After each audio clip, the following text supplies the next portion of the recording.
So hello, welcome. Thank you, Muli, for the great overview about the Certora prover. My name is Michael George. I'm a director of product at Certora, and I'll be doing most of the lectures for this workshop. My goal for this workshop is that you will come away from it with knowing how to use the prover, the basic and some of the advanced functionality of the prover, and that you'll have a good idea of how to write, not just write specifications and check them, but how to design specifications and make sure that you get good coverage for those. Before I jump into starting that process, let me just give a quick overview of what we're going to do today and tomorrow. So today, the main goal is going to be on how to use the prover. So I'm going to teach you our verification language, CVL. We're going to start off by making sure everyone has the tool installed and is able to run it. I want this to be interactive. If you guys follow along, that's great. And then I'll talk about how to write basic rules and some of the basic features of the prover. We'll have lunch. Then afterwards, we'll do some more advanced kinds of rules. We'll talk about invariants and ghosts, which can help you write much more general kinds of properties. Tomorrow, we're going to talk more about background and also practically how do you design a specification. And we'll actually give you guys sort of a more extended example that you can go through and we'll do work together. We'll also have guest lectures tomorrow from Chandra and from Clark about some of the technology underlying the Certora prover. And then we'll wrap up. So let me also just some logistics for the workshop.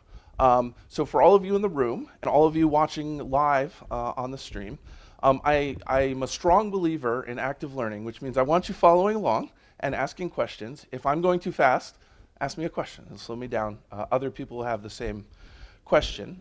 If you're watching the live stream, we have a Discord channel set up for the workshop.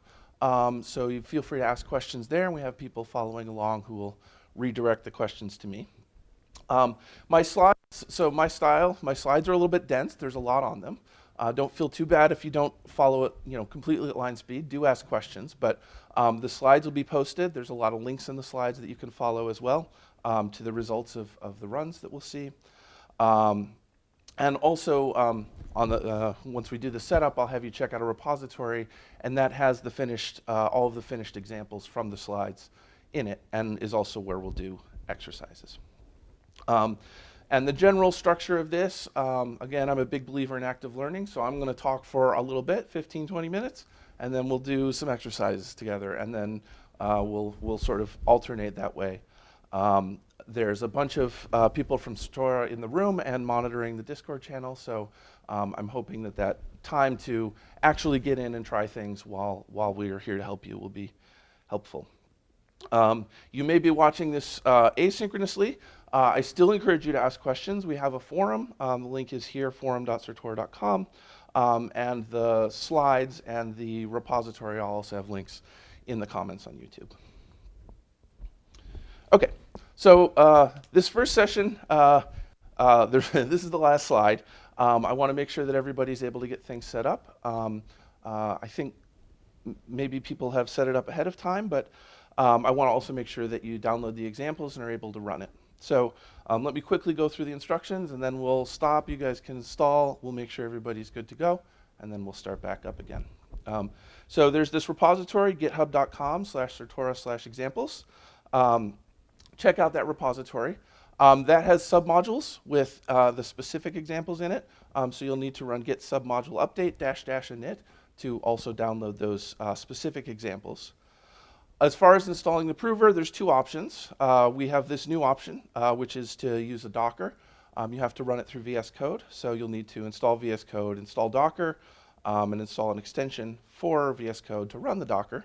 And then there's some setup in the ERC20 example folder that you can just open, use the reopening container. The other option is if you want to install locally on your machine, you'll need Python, you'll need Java, you'll need solc select, and then you can install the Certora CLI through pip. Participants in the workshop should have received a Certora key, an email with a key that you can use. You'll need to set an environment variable. You can use export Certora key and then put in that key. That will give you access to a beefier cloud service so that you'll be able to run the examples more quickly. There's a free key, but it's reduced functionality and reduced computational power. And then finally, just to verify that you've got everything set up and downloaded properly, change to the ERC20 examples directory and run this verify ERC20. Ooh, that should be .sh, my first bug of the day. Run the shell script in the scripts directory here.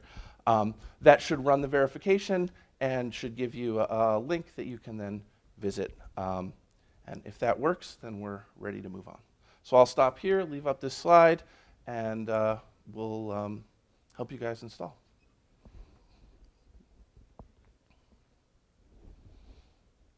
So, SolC Select is just something that is lets you switch between different versions of SolC. You actually, if you just have SolC, the only thing I think you really need is to be able to write SolC-0.8.0 and have it run SolC. So,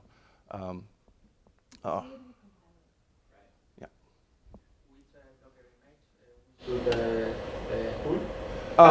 So there's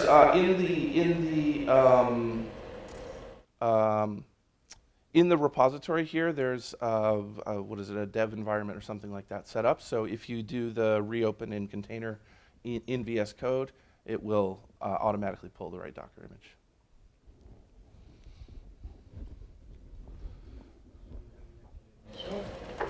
What's that? We'll find out. Yeah, so I guess just let us know when you're installed, and I'll give you guys a couple minutes, and once we've sort of reached critical mass, we'll move on. How are you dealing with different Solidity compiler versions? All the examples I'm going to do today use Solidity 0.80, and all the scripts in the repository specify Solidity-0.8.0 in the script. So that's why I said if you have, a symbolic link or something that, with that name that points to your Solidity compiler, that's the one that the examples are using.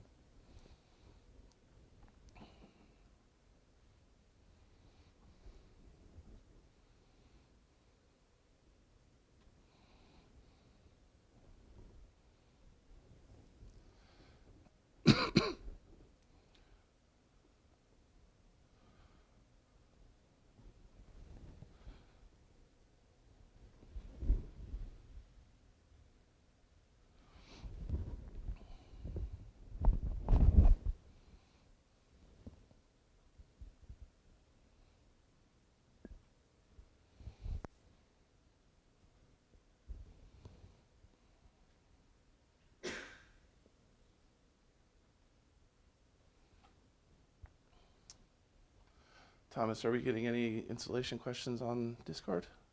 No, Okay. installation so far. Some on the UI. Okay.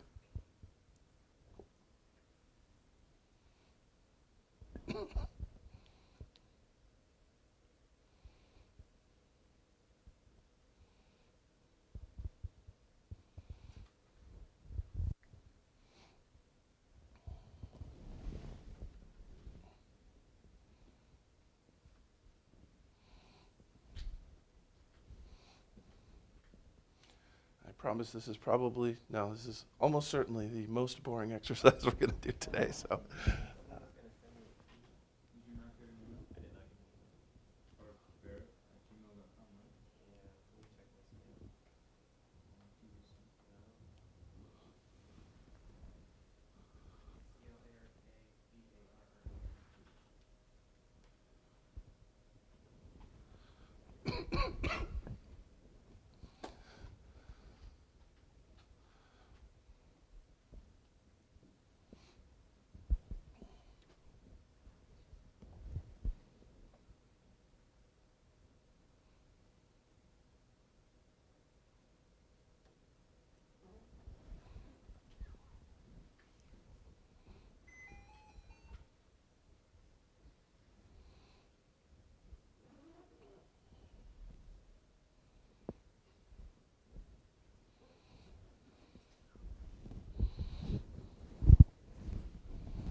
How are things going? Are folks making progress with the installation?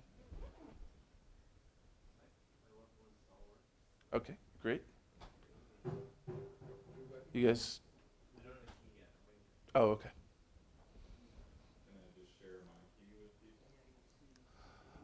The key, actually, yeah, yeah. Don't share the keys. I don't. They, yeah. You'll get a key.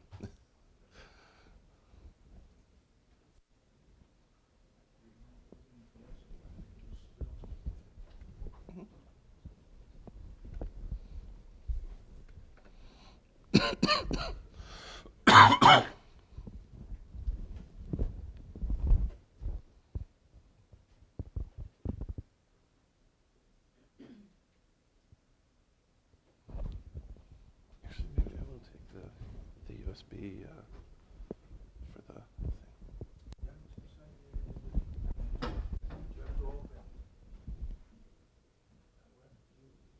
Didn't I hand it back to you?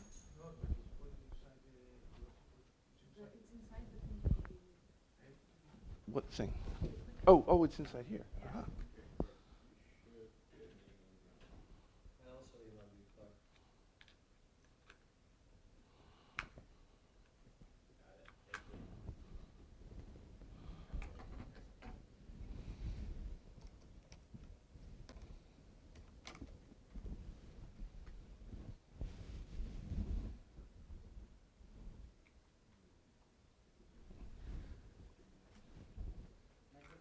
Yes. Docker or in the computer? Sorry. Yeah, the Certora key needs to be export in the Docker In the Docker, yeah. Everything's once you've got the Docker, everything's inside there. If you install locally, then you need the key.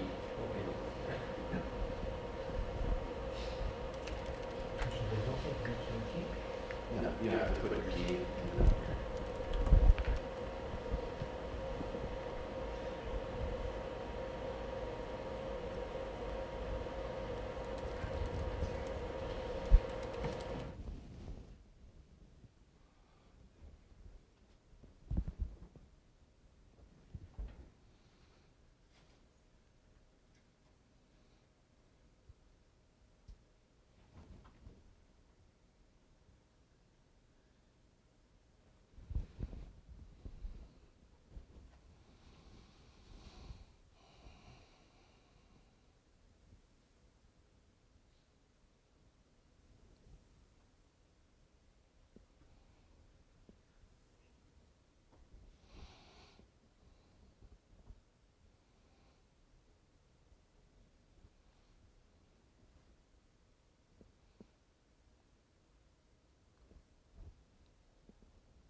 What's that?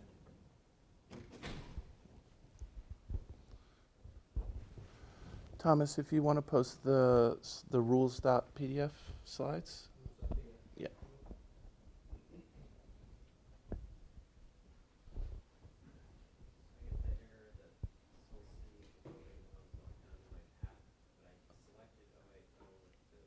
Hmm. I would just put a symbolic link. That's probably the easiest thing to do.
show you.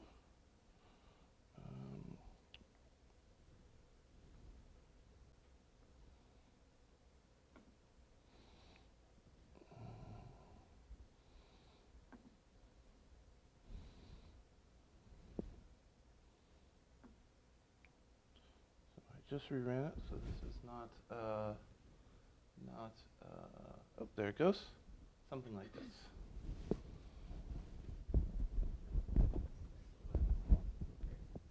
Excellent.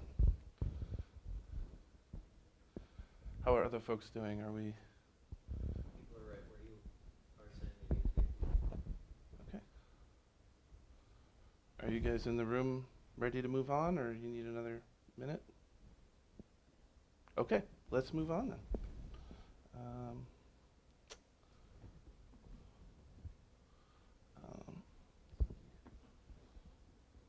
Back to mirroring.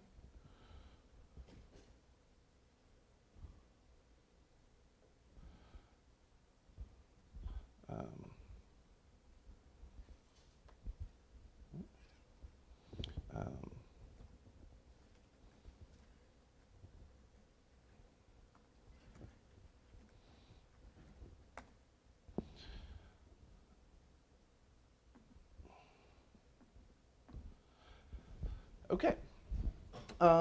Great. So hopefully now we're all installed. We were able to run the first example. So now I'm going to go into how do you write rules for the Certora prover. So my plan is that for this next portion, we're going to write and debug what we call unit test style rules. So these are rules that are very similar to unit tests, although already the rules we're going to write are actually like writing an infinite number of unit tests, so much more powerful. So we're going to do a couple of examples. We're going to show that transfer changes balances appropriately, that transfer reverts when it should, and that it doesn't revert when it shouldn't. And then I'll have you guys do an exercise where you do similar things, but with the transfer from method for an ERC20 contract. I'm going to assume people are familiar with the ERC20 contract. But the first properties we'd like to test are written right in the ERC20 interface. So if you go and look at either an interface file or the EIP, EIP20, there's descriptions of what these methods should do. And that's a good place to start when you want to verify. Do these methods do what they say they should do? So within ERC20, it manages balances for different addresses of the token that it represents. And of course, there's the transfer function, which when you call transfer, it should transfer a certain amount of tokens from you to the designated recipient. And that's exactly what the comment says. Moves amount of tokens from the caller's account to the recipient. So let's start by writing a property like that. Okay. This, by the way, if you want to follow along in the ERC20 directory that you just downloaded, this is in Certora specs erc20.spec, and the contracts are in the contracts directory there as well. So how might you think about writing a unit test if you were trying to unit test this property? Well, this isn't complete, so but what you would do is you would probably call transfer, and then you would have some assertions that the balances are updated as they are in the spec. So the balance of the sender afterwards should be this, whatever the balance of the sender was before, minus the amount, and whatever the balance of the recipient after is, it should be what it was before plus the amount. Okay? So you call the method, and then you assert some properties. This isn't complete. Of course, we have to declare these variables, right? So we have sender, recipient, and amount. Now, this is the first thing that's different from a unit test. If you were writing a unit test, you'd have to choose particular values for the sender, for the recipient, and for the amount, right? And then you would execute that particular case. And of course, you could write many unit tests that cover different portions of this. But with the Certora prover, the magic of the Certora prover is that it will try to fill in these variables for you. You don't have to, and in fact, usually you shouldn't specify concrete values for the variables that you're introducing. Of course, we also are talking here about the balance of the sender after and the balance of the sender before. In CVL, this looks just like it would if you were to write it in Solidity, almost. So you have a type, a variable name, you assign it to the result of a method call. So you call balance of, and assign it to a variable. The type here, instead of using uint, I'm using mathint, but you can think of it as just like uint, right? So I'm creating a variable. Mathint just doesn't suffer from overflow, but you don't worry about it. So I record the balance of the sender and the recipient before, record the balances of the sender and recipient after, and now these assertions make sense. Now there's one more thing we need to do before we can run this rule. Our call here to transfer doesn't have any relationship to the sender, right? We're not passing the sender as his argument. In the actual contract, the sender is the sender of the message, right? The caller of the function. In CVL, because we want to reason about whether these are in the same transaction or different transactions, we have to explicitly pass in what's called an environment. The environment captures all of these additional things that go into an external method call, like the message sender, like the block timestamp, like the block number, the message value. All of that stuff for us gets wrapped up into this struct, which is called an env. We typically call it E. And then that struct needs to be passed as the first argument to a method call. Okay? And then, of course, we still haven't talked about sender. We can add a require statement that says that the message sender, so you access E just like you would any struct, e.message.sender, and we're requiring here that that's equal to the sender. Okay? So this adds a precondition for this rule, and this will cause the prover to rule out to ignore any counterexamples it finds where this condition is not true. Okay?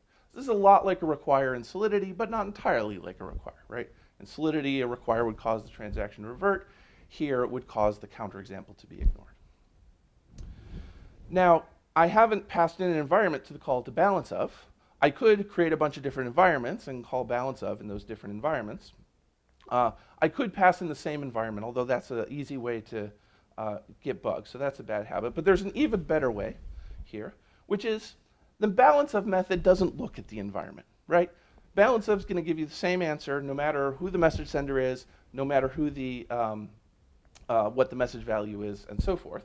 And so we can mark the balance of method as env free, which just means this method does not require an environment. When you do that, the prover will check that, in fact, this method does not depend on the environment. But with that declaration, you're allowed to call the method. In fact, you have to call the method without passing in an environment. So this declaration up here marking this method as env free means I don't have to pass in the environment. Yes? Is there any reason to do that? Like, does it improve performance or something to declare something unique? Mostly for convenience. Okay. I don't think it has a big impact on performance that I know of. I usually do it just because it turns out that it becomes, you'll quickly find it's a pain if you just always pass environments everywhere. And it's also good to avoid reusing the same environment a lot, because if you reuse the same environment, you're implicitly adding connections between the different calls, right? You're saying, I'm making these two calls with the same message value. I'm making these two calls with the same message sender. So a kind of a bug that can come up there is, I call a payable method with an environment, then I call a non-payable method with the environment. It's going to revert because the message value is either 0 or it's not 0. So using the same environment multiple times, you have to be a little bit careful. And declaring lots and lots of environments is annoying, so usually we just make things env free. So is a rule always connected to one specific contract, but can I rule the implications on my particular contract? Great question. So the question was, does a rule have to be on a specific contract, or can it talk about multiple contracts? The answer is it can talk about multiple contracts. There's a little bit of setup you have to do if you want to say that, for example, this field of this contract refers to this other contract.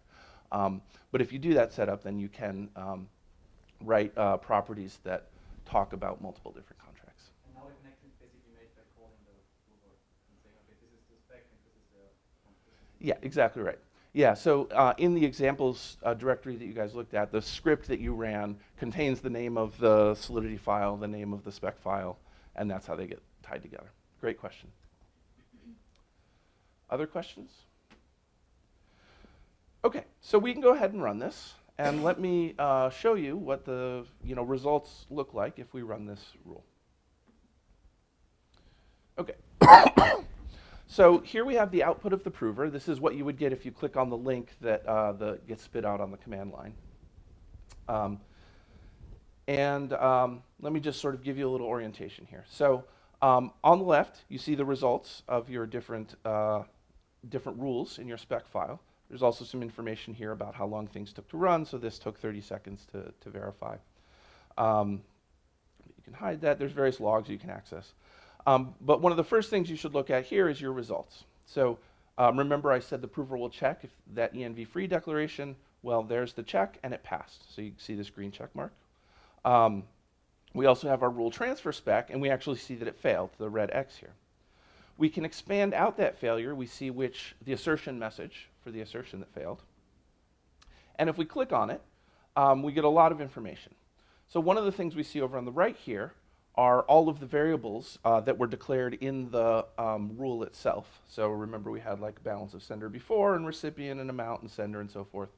Those all show up here. There's also a call trace. This call trace steps through everything that the prover does on this particular counterexample. Okay? So this is saying the prover was able to find values of address or of sender and recipient and amount and so forth that caused the property to be violated. And here's exactly what would happen if you ran your method with those values. And here are the variables that it chose. So we could dig into this a little bit. We see, here we see there's our call to, we record the balance of before for the sender, the recipient, and we called transfer, balance after for the sender and recipient, and then we have our assertion message here, right? And so we can dig in a little bit. Here, let me make this bigger so that maybe you can see it. We can unfold these. We can see actually all of the calls, the internal calls that are made while it's executing this function. And we can even, if we unfold it enough, get down to the individual load and store instructions. So, and you can see what values were loaded and stored into different places. So that's a really useful tool. Once you get a counterexample, you want to know why is this counterexample being raised. This is how you can dig in and really see what's going on. So let's see what's going on here. Actually, without even digging deep into here, let's just look at the variables. So what's going on? Remember, we were trying to prove that transfer reduces the sender's balance and increases the recipient's balance. So we can look at the balance before. The sender's balance before was 3. The sender's balance after was 3. It didn't change. The amount we're trying to transfer is 1. Right? These are all values that the prover came up with. So why is it that we're transferring 1 token and the sender's balance is not changing? Could be a bug in the code, but let's look a little bit more carefully. Well, if we actually look, the recipient is this address, FFFF, and the sender is also the address, FFFF. So what example did the prover come up with? Well, it said, I'm going to try and send tokens to myself, and if I do that, my balance should neither go up nor down. Nothing should happen, right? So the prover has found this particular case where the sender, the recipient are the same. The balance doesn't change when you call transfer. Now, you might say, well, shouldn't it revert in that case? And the answer is, the way this contract is designed, no, it doesn't revert in that case. It's harmless if the balance doesn't change for you to call transfer, and so the contract, probably for gas reasons, I'm actually not sure what the specification says should happen here, but the contract doesn't check that the sender and recipient are different. It just transfers no tokens in that case. Okay, so this is a valid case where the balance should neither go up nor down, and the prover found it for us. So now we can switch back to our rule, and now we can switch back to our rule and say, actually, that's not an interesting case for us, right? We're only focused on the case where the sender and recipient are different. That's when the balance should go up or down for the sender or recipient, respectively. So we can add another requirement to our rule, require that the sender is different from the recipient. I could have put this up near the top, right? And that would maybe actually be in a more natural place, right? We're saying we're only interested here in examples where sender is not recipient, but it doesn't matter where we put it. The prover will, when it sees, aha, I have a counterexample, but the sender is equal to the recipient, it will ignore that counterexample. Okay. So we update the rule, we can rerun, and if we rerun, then as we expect, the transfer spec now passes. There's no call trace when the rule passes. A call trace corresponds to a specific counterexample. If the rule passes, there is no counterexample. Okay? And because of the way the Certora prover works, this is a little bit different. It looks similar to fuzzing, right? With a fuzzer, you run and you tries a bunch of examples, and if they keep passing, then eventually you sort of time out, or you get to the number of examples you wanted to try, and then you say, okay, yeah, it seems good enough. With the prover, it is actually constructing a proof that it is impossible to violate the assertions. So if you see this green check mark that the rule passed, that means that it is impossible to come up with values for any of the variables or the storage state or various other things that will cause this assertion to fail. Okay? So this is a very powerful thing we've just checked. This covers, many of the unit tests you might want to write about transfer, and in some sense, an infinite number of them. Okay. Questions here? All right, let me go on to a second example. So you might have been thinking, and I did mention, that was a case where the code doesn't revert. But there are other cases where you could call transfer and it won't change your balance. And those cases are if it reverts, right? So if I only have 3 tokens and I try and transfer 5 tokens, the transaction is going to revert, nothing's going to happen. My balance won't change, the recipient's balance won't change. Why didn't we get a counterexample that looks like this? Well, the answer is that by default, the prover ignores reverting paths. Because most of the time, you don't care. If a transaction reverts, it's not going to have any side effects, and so it's not going to violate many interesting properties. But occasionally you do care. One thing you might like to know is that if you pass in certain kinds of bad inputs, then the transaction will revert. Or, a more interesting thing, if you pass in good inputs, then the transaction won't revert. That's what's called a liveness property, saying that I can call this method and I'm guaranteed that it won't revert as long as I give it good arguments. So we can turn off this default behavior of ignoring reverting paths using a feature which is this with revert. So here's a second rule. I called it transfer reverts. We're going to check that transfer must revert if the sender's balance is too small. So we set this up just like we did before. The name of the rule is transfer reverts. We've declared a recipient, an amount, and an environment. We're going to call transfer on that recipient's amount. As our precondition, we're going to require that the balance of the sender is less than the amount because we want to see that it does revert. And then the special syntax here, there's 2 pieces of new syntax. One is we call transfer at with revert.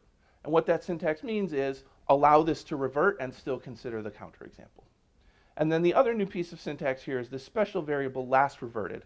That's a Boolean, and it's true if the last method you called, the last contract method you called, reverted. So this rule just asserts that indeed the call here to transfer did revert. Okay. I won't go dig. Oh, yes, question. Can you go over the at with revert again? So the question was, can I go over the at with revert again?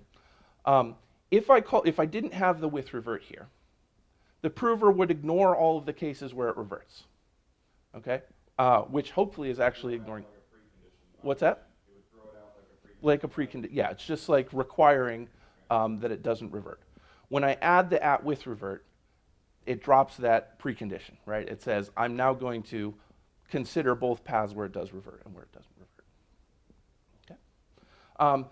So I'm not going to go dig through the results again, but this rule does pass if you check it. Okay. So this is just summarizing what I just said. You use with revert to consider paths where f reverts. Last reverted tells you whether the last call reverted. I'll warn you about a common mistake that people make. If you call your method with revert, the one you care about, and then you call something else like balance of, right? Then the last reverted is now referring to the balance of and not to the transfer, right?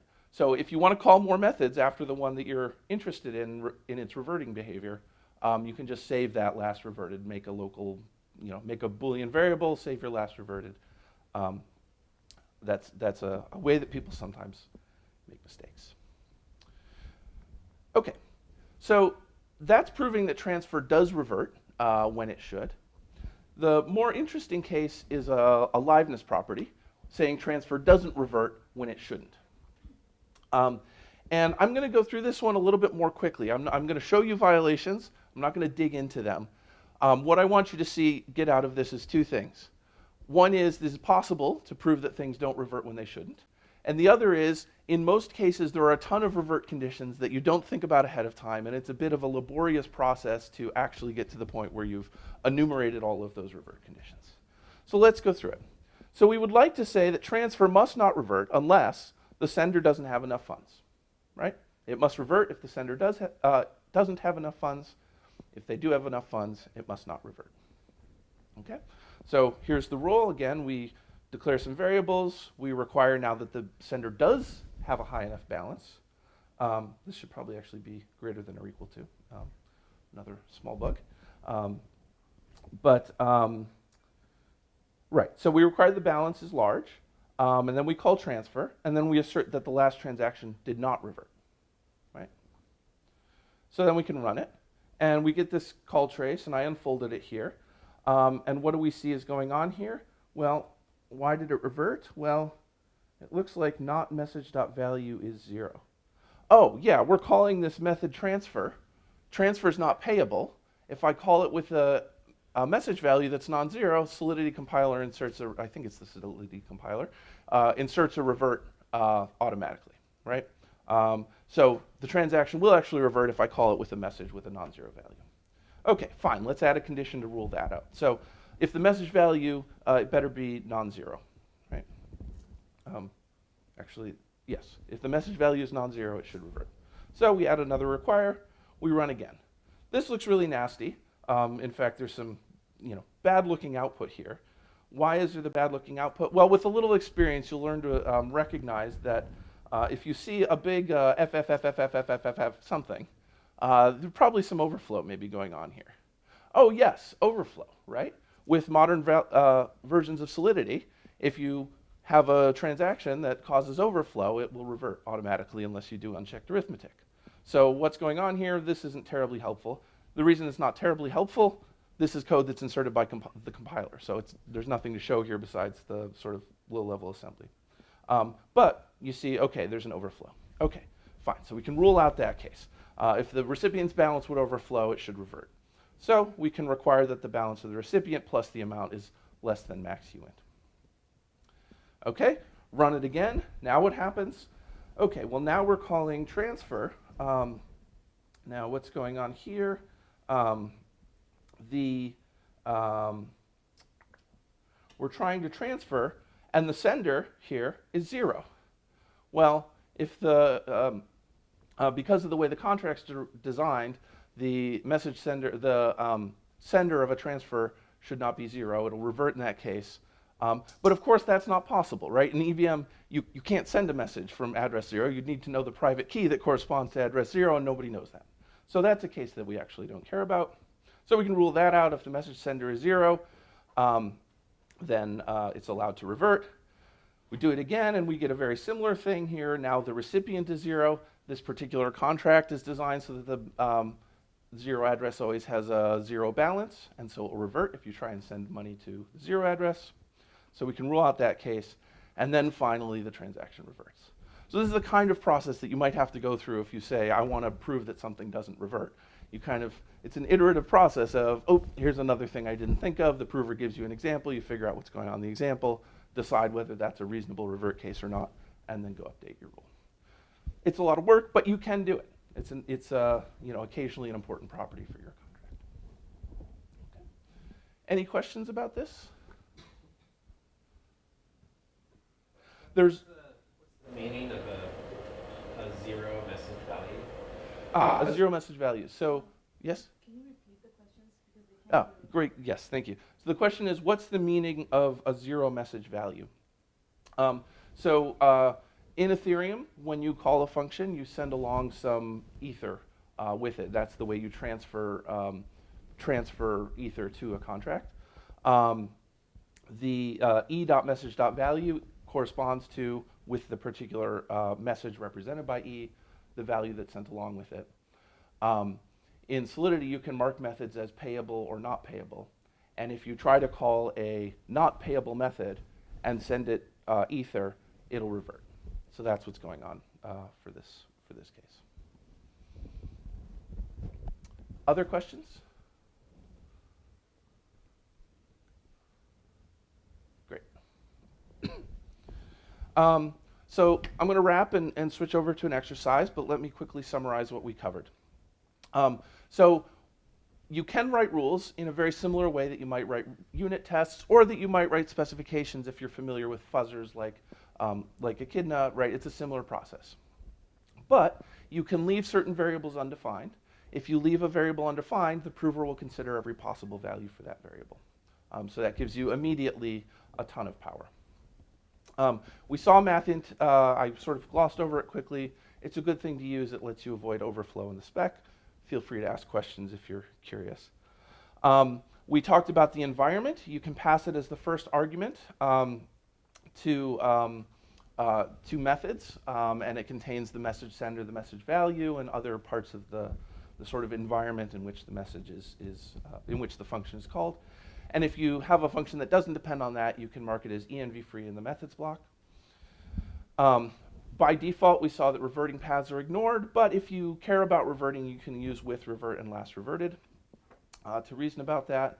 And we saw that it's hard but not impossible to prove that a contract or that a method is live, that it won't revert. Okay, so now let's do an exercise. We just went through, so these three rules are in the erc20.spec in the Certora specs directory of the example. We just did transfer spec, transfer reverts, and transfer doesn't revert. This is what transfer should do, under what conditions it should revert, and under which conditions it should not revert. So as an exercise, try and do the same thing for transfer from. It's very similar, and try and get it to pass. And then if you want, you can go and try transfer from reverts, transfer from succeeds.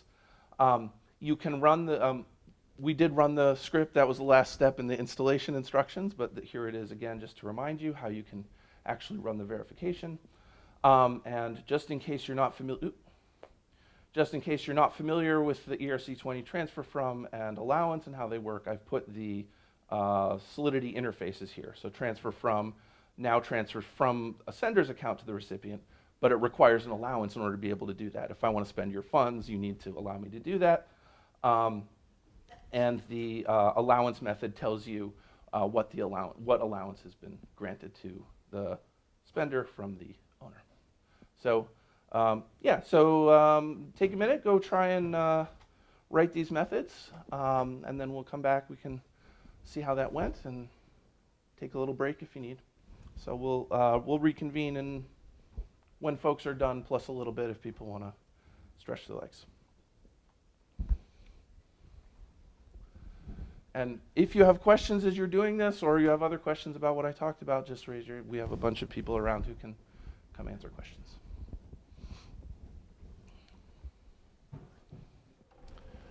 All right, why don't we come back together. So there were a few questions that came up while we were doing the exercise in the room that I want to just address so they get in the stream and so that people can hear the answers. So one of the things that people were asking about were in terms of how to run the prover. A few special options. So one person asked, how can I run just one rule? The answer is you can put -- rule and then the name of the rule on the command line, and then that'll just run one rule instead of everything in the spec. Another person asked, does it matter if I run a bunch of these in parallel? And the answer is no. It's totally fine to run multiple verifications in parallel. You can use the -- send _ only option, which will just send it and then immediately come back to the terminal. That's sometimes convenient. I also want to show you, if you go to prover.certora.com, and you'll need to put in the key, your Certora key, it will actually give you a list here of all the jobs that you've run recently. The little messages here come from the -- message option. I've put those in the ERC20 script, so yours will probably all say ERC20 verification, but that's something you can use in the future if you want to keep track of multiple jobs. Let's see. By the way, all of the options are documented. You can go to docs.certora.com, and you can search for CLI options, or it's in the reference manual. There's a fair amount of documentation there. I encourage you to peruse it. It's a work in progress, so it's been, there's also, you'll see there are parts where it's like, write this documentation, and we're working on filling that in. But there's a lot of good documentation there currently. Let's see. Another person asked about, and I imagine this came up for everyone doing the exercise, why is there no ENV argument listed here, and yet I do pass in the ENV, the environment? The answer is this is the Solidity code, and Solidity doesn't know anything about the environments. It's all implicit in Solidity. The prover just always takes the contract methods and adds that first argument to its signature so that you can pass it in unless you specify ENV free. Let's see. Were there any other questions on the Discord that are worth answering now? Okay. All right. So let me move on to the next section, and then we can break for lunch.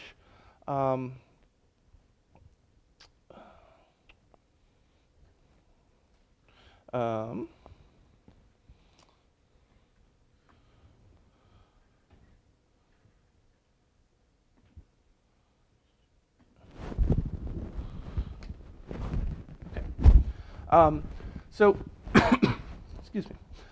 In this section, I want to start talking about how we can generalize rules so that we can go beyond just checking a single method like transfer or transfer from and start talking about properties that should hold over the contract as a whole for all of its methods. And these are what are called parametric rules.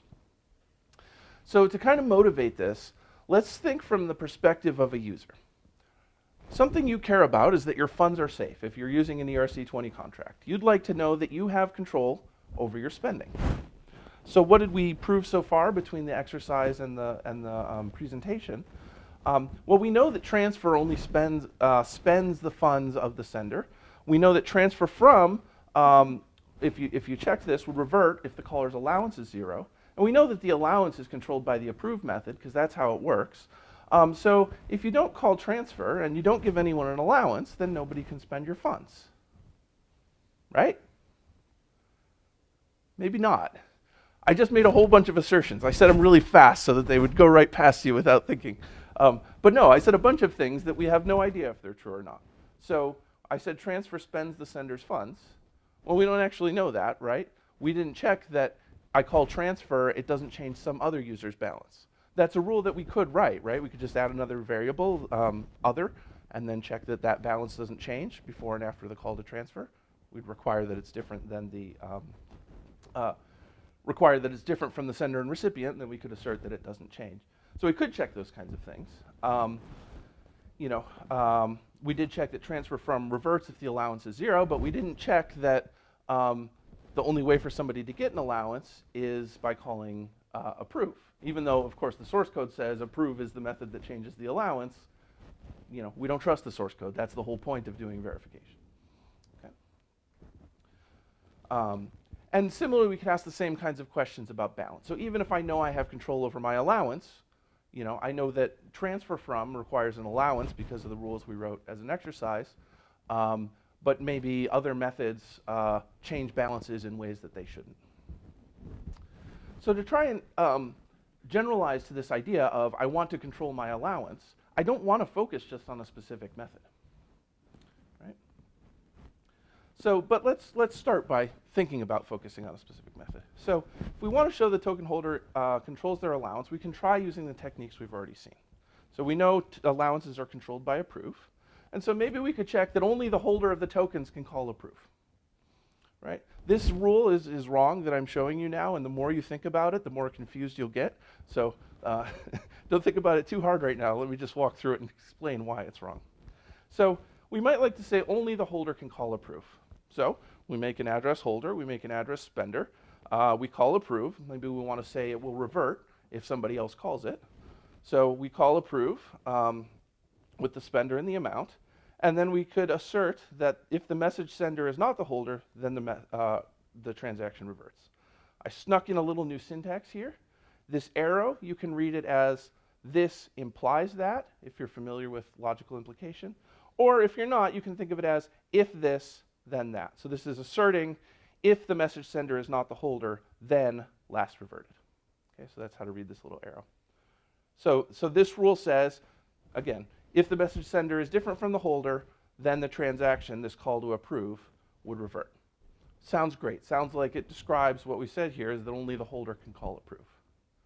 This is not a good rule, though, because there's no relationship between holder and anything else here, right? This is saying if anybody who happens to be the holder if anybody other than the sender, if anyone other than the holder tries to call approve, it'll revert.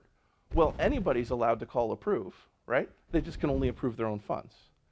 You don't pass in whose funds you're approving because you can only approve your own funds. It's just part of the signature of the method, right? So this rule doesn't quite make sense. But still there's this concept that only the holder can call approve, right? Who is the holder in this case? Well, the holder is the person whose allowance changed, right? So this rule fails. There's a link here if you want to see the report, but it fails because the prover just chooses a sender who's different from the holder. The holder approves their own funds, and then it doesn't revert because they're allowed to. Okay. But the holder here is the address whose allowance changes. So we can modify this rule a little bit. So let's do take two. So we can try and prove something like, if approve changes the holder's allowance, then the holder was the one who called it. So let's write that rule. So I called it only holder can change allowance. Again, we have a holder and a spender. Again, we're calling approve, and we're going to save the allowances before and after of the how much of an allowance the holder is giving to the spender. And then we're going to assert if the allowance changes, then the message sender was the holder. Okay, so this rule makes a lot more sense because now the holder is actually a meaningful thing. Holder is any address whose allowance changed over this call to approve. Okay. So we can run this, and it passes, right? It says if you call approve, if somebody calls approve and your allowance changes, it must have been you that called approve. So that's good information. That gives you actually a good amount of confidence at that point. But it still doesn't quite say that you control your allowance, right?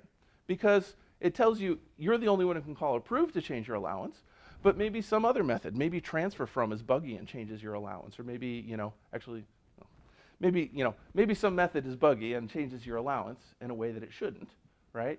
And then you don't have control over your allowance anymore.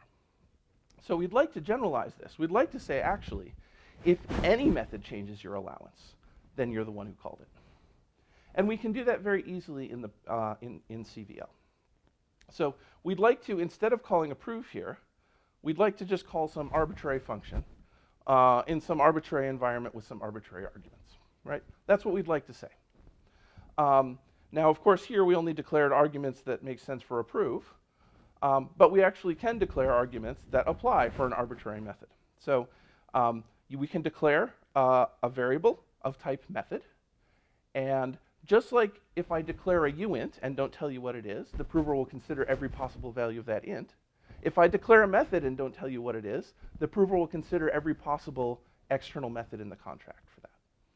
Okay? So we declare a method, don't say what it is, so it stands for an arbitrary method. Call data arg here, my syntax highlighting is a little off, but call data arg is a generic argument, and it's a generic any number of arguments.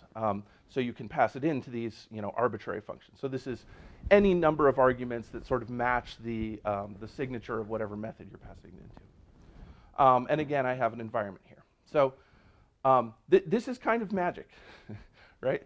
I have now written one rule that applies to every single method in the contract, and I did it by just taking the specific method I was thinking of and replacing it with an arbitrary method. So this is a very powerful way of writing rules. And we can go and verify this. And let me show you what you see when you write. This is, by the way, called a parametric rule. Yes? Question? You can, and I'll get there. Yeah. The question was, can we restrict F to not just be approved? The answer is yes. We'll do it soon. Okay. But let's go take a look at what happens with this rule. So we run the rule, and we see it fails. But if we expand it here, we actually see every method in the contract. And so it tells us exactly which methods, if we choose that method, the rule passes, or if we choose that method, the rule fails.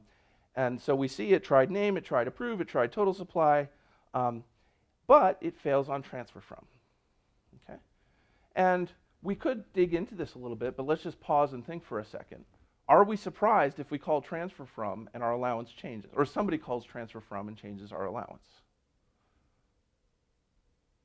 I'm not surprised by that, right? If I give you an allowance and then you spend that allowance, the allowance should change, right? It should go down, right?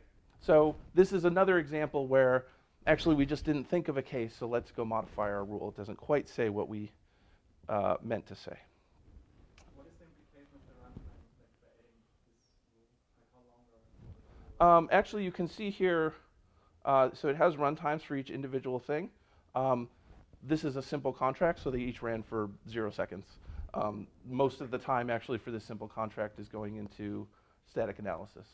I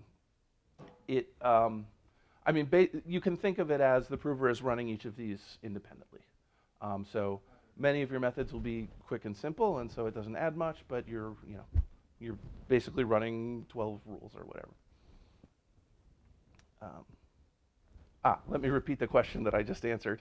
It was, is there an impact on runtime for doing a parametric rule?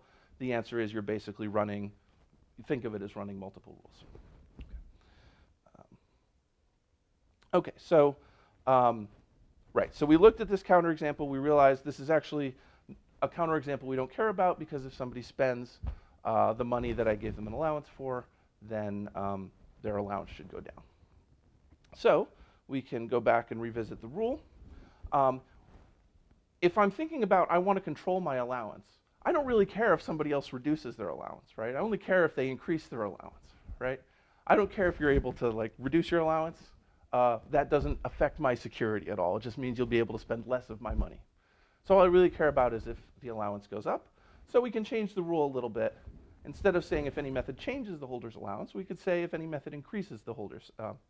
These should both say allowance. Sorry about that. If any method increases the holder's allowance, then the holder called it. And so I'm just going to change the rule down here. I changed it from not equals to greater than. So if the allowance after now is greater than the allowance before, if it went up, then I must have been the one who called. And we can run this. It will pass. I won't flip over to the link. You can if you want to. But this says that this handles the transfer from because transfer from only reduces the allowance. So now we can think about, are we happy now? Do we control our allowance? We know a lot about it. We know that we're the only ones who can increase our allowance, right? If I hold some funds, only I can give somebody more allowance to do it. Are you guys happy with that? Are we done? So what if you called, I don't know, transfer with some totally unrelated address, and as a side effect of that, it increased your allowance for somebody else? Maybe there's a little back door in there that always gives, when you call some method, it gives an allowance to some third party. That would be bad. You don't just want to know that you're the only one who can change your allowance. You want to change your allowance deliberately. Okay? So what we'd like to say is not only are you the only one who can change your allowance, but you have to mean to change your allowance. What do I mean when I say you mean to change your allowance? I mean that you called a method that obviously is supposed to change your allowance, right? In this case, approve is the method that is supposed to increase your allowance. And this gets to the question that was asked earlier. We'd like to say that if, again, the allowance after goes up, so if the allowance after is bigger than the allowance before, then we either called approve or we called, turns out there's another method, increase allowance, that is also supposed to increase the allowance. And the way we do that is these method variables have a field called selector. And so you can just compare f.selector to the methods you care about, approve.selector and increase allowance.selector.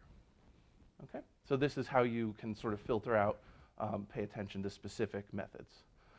There's some specific syntax for doing this. You can actually add a filter to a rule, which sort of semantically is the same as doing this, adding requires. It's a little bit more efficient. I'll refer you to the documentation if you want to do that, but this is enough to sort of get you going on focusing on specific methods. Okay. And this rule passes. And now with this set of rules, now I have great confidence that my allowance is handled properly. If my allowance for somebody goes up, I know that it was because I called one of these two methods. We could add a little bit more here. I might like to also have a unit test style rule for allowance to say that it goes up by the correct amount. That's actually something I would like to have, although that's probably the rule that you wrote. Nope, you did rules for transfer from, not for approve. But you'd like to write a unit test style rule for approve that says if you call approve, the allowance goes up by the correct amount. With that, then I would have a lot of confidence that my allowance is handled properly. Okay, so just to summarize, if you can use a method variable, it stands in for an arbitrary contract method. When you run you need to pass in an environment and a call data arg, and that gives you the arbitrary environment and arbitrary parameters. And the prover we saw will check every method separately with that rule. And terminology I mentioned, you may hear the word parametric rules. That's how we refer to rules that have method variables in them. We saw a method, f.selector is a way to find out which method the method is referring to. I snuck in the arrow here, if P then Q, or P implies Q. It's a nice concise way of writing assertions. Ooh, what just happened? Sorry about that. I hit a magic key combination. We've also now seen a couple of generalized rule patterns that I just want to mention. We've seen unit test style rules like the transfer spec that we did in the first section that focus on a specific method and the behavior of that method. Generalizing rules can get you good coverage quickly by calling lots of different methods, and we saw two patterns for designing those, although I didn't make it explicit. One is what we call stakeholder rules. We put ourselves in the perspective of, I'm a user, what would I not like, right? I would not like if somebody else was able to get an allowance without my, so that's sort of a stakeholder perspective. This kind of rule that we wrote is also an example of what we sometimes refer to as a variable change rule, right? It's saying, if this particular variable changes, if allowance changes, then what do I know? Well, the thing I know is that the right method was called by the right person. And so we'll spend a lot more time tomorrow sort of going through some more categories like this, but these are you're starting to see some systematic patterns here for how to build good specifications. More on that tomorrow. Okay, I have an exercise. I know people might be getting hungry, so I can do the exercise. I'm not sure if lunch is ready yet or not, but we'll figure it out in the room. But the exercise is we just did rules for how the allowance can change. Those are also in the spec file that you guys had for your examples. If you want a good exercise is to now do the same thing, but think about under what conditions should my balance change. So that's a good exercise. So I think we'll stop the stream there, and then we'll decide whether to eat lunch and do the exercise and eat lunch. We'll figure that out. But,